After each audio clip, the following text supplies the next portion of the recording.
राज्यसभा में केंद्रीय सशस्त्र पुलिस बल यानी सीएपीएफ से जुड़ा अहम विधेयक पास हो गया है। केंद्रीय सशस्त्र पुलिस बल सामान्य प्रशासन विधेयक 2026 को ध्वनि मत से मंजूरी दे दी गई है। हालांकि विपक्ष ने इसे सिलेक्ट कमेटी के पास भेजने की मांग करते हुए वॉकआउट किया है।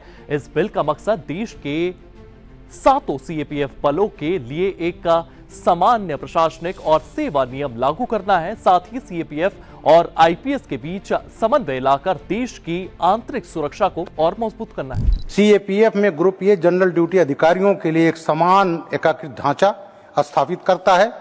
इसका उद्देश्य भर्ती और सेवा शर्तों में एकरूपता लाना, कानूनी स्पष्टता बढ़ाना और सेवा से जुड़े विवादों के मुकदमे को कम करना है। इस नए कानून के तहत आईजी रैंक के 50% और एडीजी रैंक के कम से कम 67% पद आईपीएस अधिकारियों के लिए रिजर्व रहेंगे।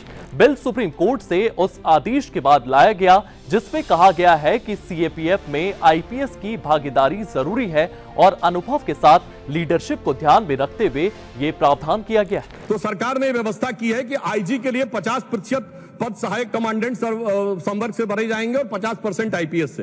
एडिशनल डीजी में 67% आईपीएस से और 1/3 पोस्ट जो है वो असिस्टेंट कमांडेंट स्तर से ली जाएंगी।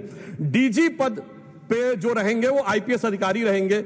अगर इस ढंग से हम देखें तो इस बिल में जो व्यवस्था की गई है, जो कांस्टेबल को हेड कांस्टेबल, एएसआई, एसआई और इंस्पेक्टर तक लगभग 4 प्रमोशन मिलेंगे, 5वां भी प्राप्त कर सकते हैं। इसी प्रकार 4 प्रमोशन ग्रुप ए वालों को भी मिलेंगे और वो भी 5वां और 6ठा भी पा सकते हैं, एडिशनल डीजी तक भी पहुंच सकते हैं। बिल पर राज्यसभा में जानकारी देते हुए बीजेपी सांसद सुधांशु त्रिवेदी ने स्पष्ट तौर पर कहा है कि ये एक सुधारात्मक कदम है जिसका मकसद सुरक्षा तंत्र को और बेहतर बनाना है। और यह विषय सिर्फ आईपीएस और नॉन आईपीएस का नहीं है। विषय यह है कि आज के समय में जब व्यवस्थाएं इतनी जटिल और चुनौतीपूर्ण होती चली जा रही हैं, तो उस समय में एक कोऑर्डिनेशन की जरूरत होती है।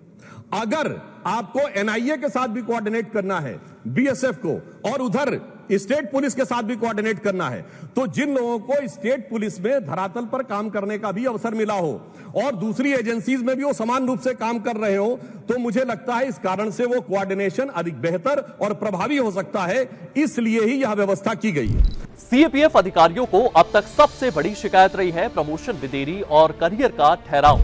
लेकिन अब इस बिल के तहत समयबद्ध कैडर रिव्यू होगा। इसके आधार पर यह तय किया जाएगा कि उस फोर्स में कितने नए डीआईजी, आईजी और एडीजी लेवल के पोस्ट की जरूरत है। इसके बाद सरकार इन प्रपोजल्स को अप्रूव करेगी और उसी के अनुसार नए पोस्ट क्रिएट किए जाएंगे।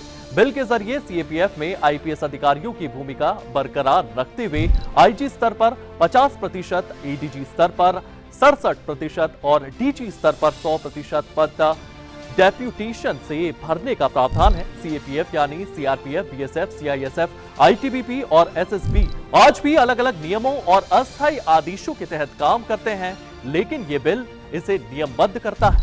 चाइना वॉर के बाद पीएसी गई थी वहां असम में, हमारी 4 बटालियन थी up to 71 Bharat Bangladesh war.